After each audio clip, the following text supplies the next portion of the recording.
नमस्कार साथियों, स्वागत है आपका आपके चैनल आओ कुछ सीखे में। तो आज हम सीखेंगे रामचरितमानस बालकांड दोहा नंबर 170 के आगे की जो चौपाइयां हैं उसका हिंदी अर्थ सहित। ठीक है, चलिए तो शुरू करते हैं। जय श्री राम।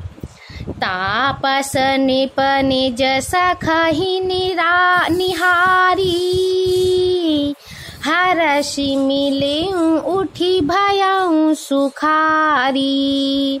मित्र ही कही सब कथा सुनाई, जातु धाने बोला सुख पाई। तपस्वी राजा अपने मित्रों को देख प्रसन्न उठकर मिला और सुखी हुआ। उसने मित्रों को सब कथा कह सुनाई। तब राक्षस आनंदित होकर बोला, अब साधेऊ रिपु सुनहु नरेसा, जो तुम कीने मोरे उपदेशा। परिहरि सोच रहा हूँ तुम सोई, बिनु औषध भी आधि विधि खोई। हे राजन सुनो, जब तुमने मेरे कहने के अनुसार इतना काम कर लिया तो अब मैंने शत्रु को काबू में कर ही लिया समझो। तुम अब चिंता त्याग सो जाओ। विधाता ने बिना ही दवा के रोग दूर कर दिया। कुल समेत रिपु मूल बहाई, चौथे दिवस मिलब में आई। तापस निपहि बहुत परितोषी, चला महाकपटी अतिरोषी। कुल सहित शत्रु को जड़ मूल से उखाड़ बहाकर आज से चौथे दिन मैं तुमसे आ मिलूंगा। इस प्रकार तपस्वी राजा को खूब दिलासा देकर वह महामायावी और अत्यंत क्रोधी राक्षस चला। भानु प्रताप ही बाजी समेता, पहुँचा इसी क्षण माझ निकेता। निपहि नारी पहि शयन कराई, हय गृह बांधे सी बाजी बनाई। उसने प्रताप भानु राजा को घोड़े सहित क्षण भर में घर पहुंचा दिया। राजा को रानी के पास सुलाकर घोड़े को अच्छी तरह से घुड़साल में बांध दिया। राजा की उपरोहित ही हरि ले गयऊ बहोरी, ले राखे सी गिरी खोह महु, माया करी मति भोरी। सियावर रामचंद्र की जय, पवन सुत हनुमान की जय। फिर वह राजा के पुरोहित को उठा ले गया और माया से उसकी बुद्धि को भ्रम में डालकर उसे पहाड़ की खोह में ला रखा। आपु बिरचि उपरोहित रूपा, परयु जाइते ही सेज अनुपा। जागेऊ निप अन भये बिहाना, देखी भवन अति अचरजुमाना। वह आप पुरोहित का रूप बनाकर उसकी सुंदर सेज पर जा लेटा। राजा सबेरा होने से पहले ही जागा और अपना घर देखकर उसने बड़ा ही आश्चर्य माना।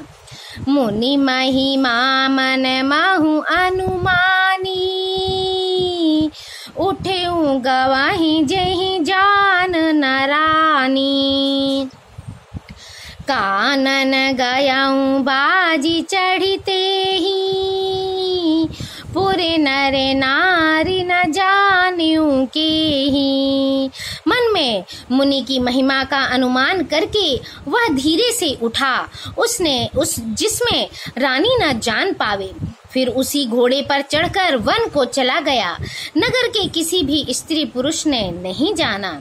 गए जाम जोगी भूपति आवा, घर घर उत्सव बाज बंधावा। उपरोहित ही देखे जब राजा, चकित बिलोक सुमिरी सोई काजा। दोपहर बीत जाने पर राजा आया, घर घर उत्सव होने लगे और बधावा बजने लगा। जब राजा ने पुरोहित को देखा तब वह अपने उसी कार्य का स्मरण कर उससे आश्चर्य से देखने लगा। जोग सामाने पाही गए दिन तीनी, कपटी मुनि पद रहा मतिलीनी। समय जानी उपरोहित आवा, निपहि मते सब कही समझावा। राजा को 3 दिन युग के समान बीते। उसकी बुद्धि कपटी मुनि के चरणों में लगी रही। निश्चित समय जानकर पुरोहित बना हुआ जो राक्षस था आया और राजा के साथ की हुई गुप्त सलाह के अनुसार उसने अपने सब विचार उसे समझाकर कह दिए। निपहर सिंह पहचान गुरु, भ्रम बस रहा न चेत। बरे तुरत सत सहस बर, विप्र कुटुंब समेत। सियावर रामचंद्र पद, जय शरणम शंकर हरि ओम। जय जय सिया राम।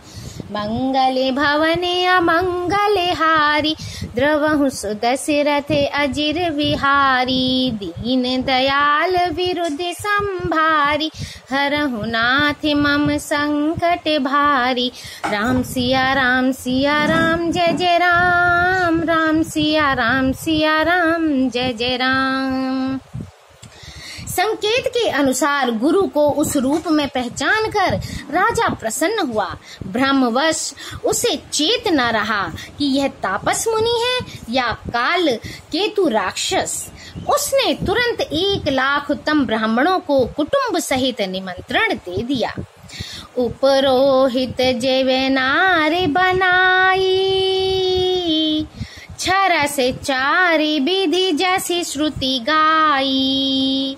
माया तेहि कीन्ही रसोई, बिंजन बहुगनि सकई न कोई। पुरोहित ने 6 रस और 4 प्रकार के भोजन जैसा कि वेदों में वर्णन है बनाए। उसने मायामयी रसोई तैयार की और इतने व्यंजन बनाए जिन्हें कोई गिन नहीं सकता। बेबेद मृगन करे आमिष रांधा, तेहि महु विप्र मासु खले साधा।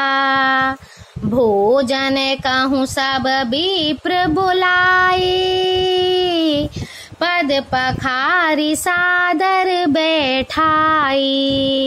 अनेक प्रकार के पशुओं का मांस पकाया और उसमें उस दुष्ट ने ब्राह्मणों का मांस मिला दिया।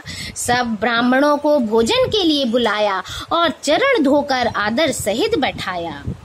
परुसन जब ही लाग मही पाला,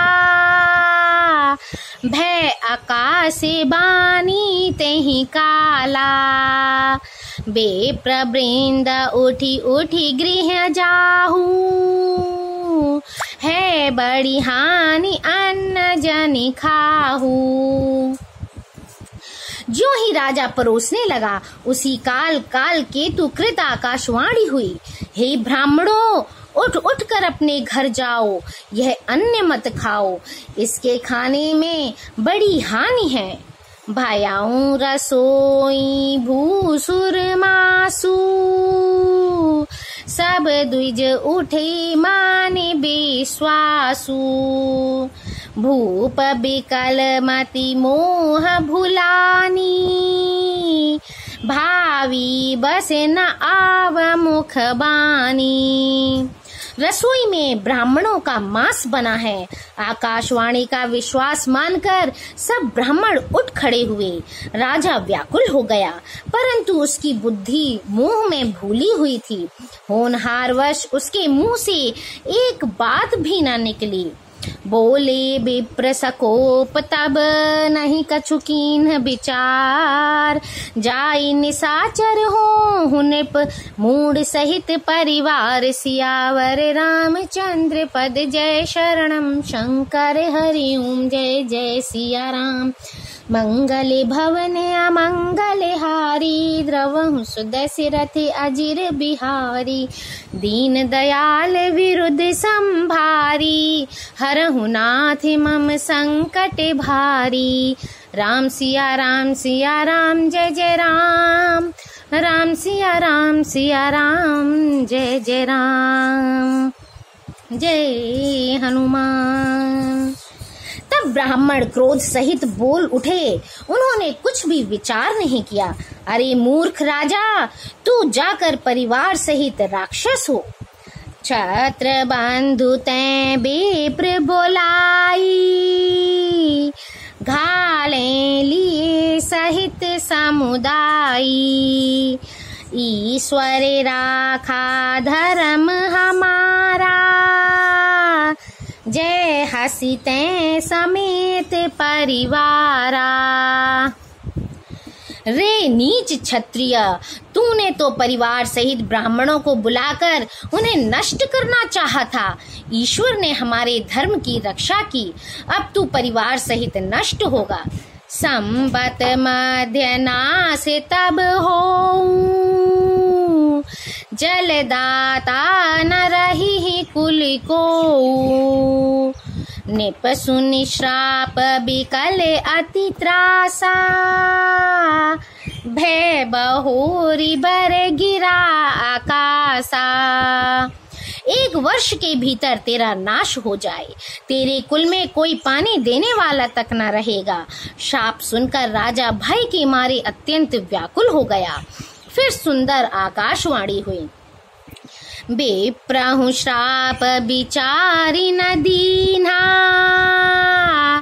नहीं अपराध भूप कछु कीन्हा।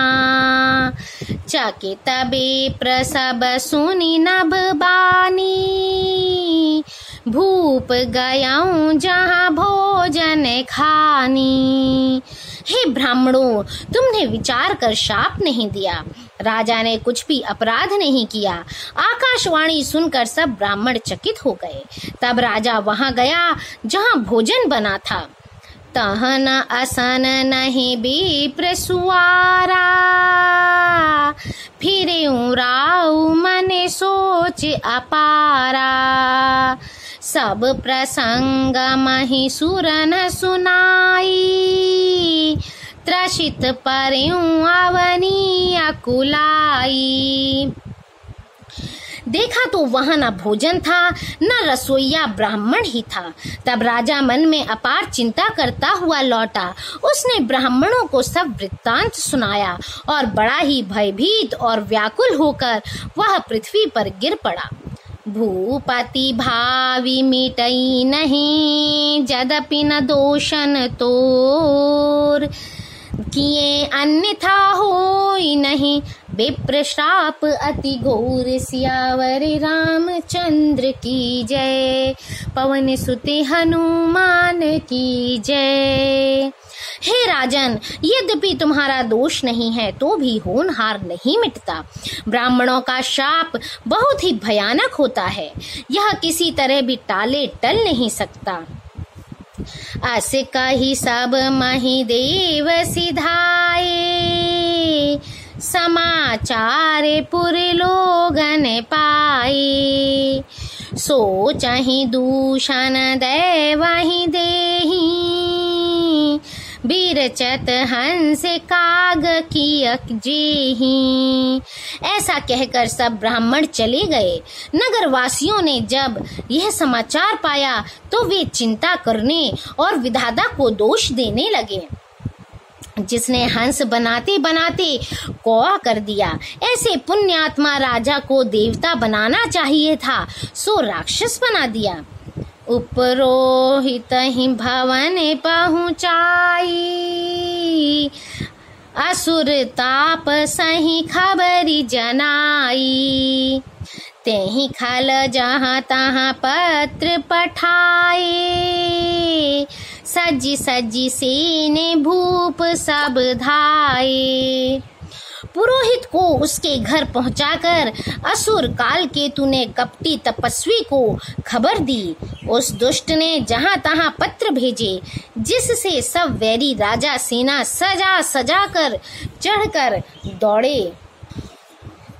घेरे नगर निशान बजाई, विविधे भांति नित्य होई लड़ाई।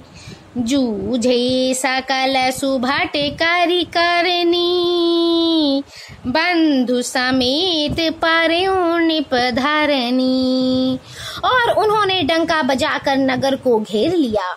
नित्य प्रति अनेक प्रकार से लड़ाई होने लगी। प्रताप भानु के सब योद्धा शूरवीरों की करनी करके रण में जूझ मरे। राजा भी भाई सहित खेत रहा। सत्य केतु कुल को नहीं बाचा, विप्र श्राप किमि होई असाचा। रिपु जीति सब निप नगर बसाई, निज पुरी गवने जया जसु पाई। सत्य केतु के कुल में कोई नहीं बचा। ब्राह्मणों का शाप झूठा कैसे हो सकता था। शत्रु को जीतकर नगर को फिर से बसाकर सब राजा विजय और यश पाकर अपने अपने नगर को चले गए। भरद्वाज सुन जाहि जब होई विधाता बाम, दूरी मेरु सम जनक जम, ताहि ब्याल सम दाम। सियावर रामचंद्र की जय, पवन सुत हनुमान की जय। याज्ञवल्क्य जी कहते हैं, हे भरद्वाज सुनो, विधाता जब जिसके विपरीत होते हैं तब उसके लिए धूल सुमेरु पर्वत के समान भारी और कुचल डालने वाली, पिता यम के समान काल रूप और रस्सी सांप के समान काट खाने वाली हो जाती है। सियावर रामचंद्र की जय। इस वीडियो में इतना ही। Like, share and subscribe my channel. जय श्री राम।